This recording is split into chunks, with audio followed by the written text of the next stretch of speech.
दोस्तों, बुराई पर अच्छाई की जीत की एक ऐसी कहानी जिसके बारे में हम सभी जानते हैं। वैसे तो रामायण में बताई गई हर चीज हमें कुछ ना कुछ सिखाती है, लेकिन आज रामायण से जुड़ी एक छोटी सी प्रेरणादायक कहानी के जरिए हम आपको उन 3 ज्ञान की बातों के बारे में बताएंगे जो स्वयं लंकापति रावण ने अपनी मृत्यु के समय लक्ष्मण को बताई थी। ये 3 बातें आज भी हम सभी के लिए जानना और समझना बहुत जरूरी है।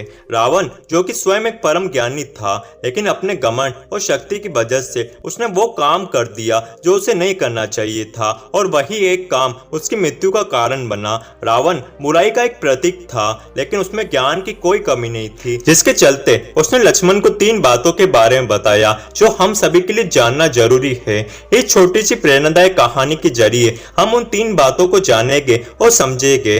दोस्तों, श्री राम द्वारा मारे गए तीर की वजह से जमीन पर पड़ा रावण जिस समय अपनी अंतिम सांसें ले रहा था, तब उस समय श्री राम ने अपने भाई लक्ष्मण से कहा, लक्ष्मण, रावण एक महाज्ञानी पंडित है, तुम उसके पास जाओ और वो जो भी ज्ञान तुम्हें दे उसे प्राप्त करो। श्री राम के कहने पर लक्ष्मण रावण के पास गए। जमीन पर पड़ा रावण अपनी अंतिम सांसें ले रहा था और लक्ष्मण जाकर उसके सर के पास खड़े हो गए और बोले, हे रावण, तुम बहुत ज्ञानी हो, अपने आखिरी समय में मुझे कुछ ज्ञान की बातें बताकर जाओ। रावण ने लक्ष्मण की तरफ देखा और उससे मुंह फेर लिया। लक्ष्मण ने एक बार फिर यही प्रश्न किया, लेकिन रावण ने लक्ष्मण की तरफ देखा भी नहीं।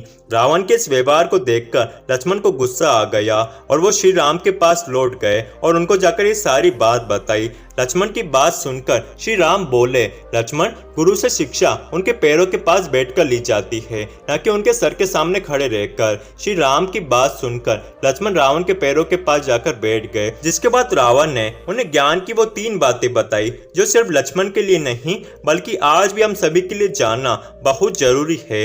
पहली बात जो रावण ने लक्ष्मण को बताई कि किसी भी शुभ काम को करने में कभी देरी नहीं करनी चाहिए। कोई भी अच्छा काम जितनी जल्दी हो सके उसे कर देना चाहिए और बुरे काम को हमेशा टालते रहना चाहिए। मैं श्री राम को पहचान नहीं सका और उनकी शरण में आने में मैंने देर कर दी, इसी कारण मेरी ये हालत हुई। इसलिए जितना जल्दी हो सके शुभ कार्य कर लेना चाहिए, उसमें कभी भी देरी नहीं करनी चाहिए। दोस्तों, रावण लक्ष्मण को ये कह रहे हैं कि हमें अच्छे और सही कामों को करने में कभी भी देरी नहीं करनी चाहिए और बुरा काम तो कभी करना ही नहीं चाहिए। अच्छा काम करने का नतीजा हमेशा अच्छा ही होता है, लेकिन गलत काम करने का नतीजा हमेशा गलत ही होता है। कभी कभी हमारे गलत काम ही हमारे अंत का कारण बन जाते हैं। रावण के अंत का कारण भी उसके गलत और बुरे काम ही थे।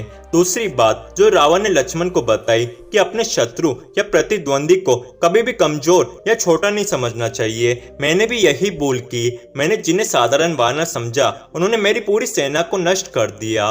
दोस्तों, रावण लक्ष्मण को ये समझाना चाह रहे थे कि युद्ध में, खेल कूद में, पढ़ाई में, व्यापार में या फिर निजी जिंदगी में हमें कभी भी अपने प्रतिद्वंदी या अपने शत्रु को खुद से कम नहीं समझना चाहिए। दोस्तों, हमारा प्रतिद्वंदी हमारा दुश्मन नहीं होता, लेकिन अगर हमें उससे आगे बढ़ना है तो हमें ये याद रखना चाहिए कि वो भी हमसे आगे निकल सकता है।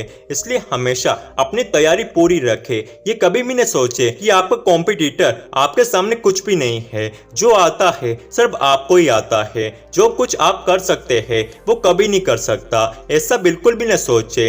रावण भी वानर और मनुष्य को तुच्छ समझता था, इसलिए उसने ब्रह्मा जी से वरदान मांगते हुए कहा था कि मनुष्य और वानर के अतिरिक्त कोई मेरा वध न कर सके। लेकिन अंत में क्या हुआ आप सभी जानते हैं। मनुष्य अवतार लेकर श्री राम ने रावण का वध कर दिया। तीसरी बात जो रावण ने लक्ष्मण को बताई, अपने जीवन की ऐसी गुप्त बातें जिससे आपको भविष्य में परेशानी हो, वो बातें कभी किसी को नहीं बतानी चाहिए, फिर चाहे वह आपका भाई क्यों ना हो। दोस्तों, रावण लक्ष्मण से कह रहे हैं कि अपने राज कभी किसी को नहीं बताने चाहिए, क्योंकि दोस्तों कुछ बातें ऐसी होती है जो ज्यादा फैल जाए तो उससे हमारी जिंदगी में बहुत बुरा असर पड़ सकता है। जैसे कि आप सभी जानते हैं कि रावण की मृत्यु कैसे हो सकती थी, ये श्री राम को बताने वाले उन्हीं के भाई विभीषण ही थे। इसलिए ऐसी बातें जो आप नहीं चाहते कि हर किसी को पता चले तो उन्हें हमेशा सीक्रेट ही रखें, ताकि भविष्य में आपको उनके फैलने का डर ना हो और आप पर कोई मुसीबत ना आए। तो दोस्तों, ये है वो 3 ज्ञान भरी बातें जो रावण ने अपने अंतिम समय में लक्ष्मण को बताई थी। आई होप इस छोटी सी प्रेरणादायक कहानी से आपको बहुत कुछ अच्छा सीखने को मिला होगा।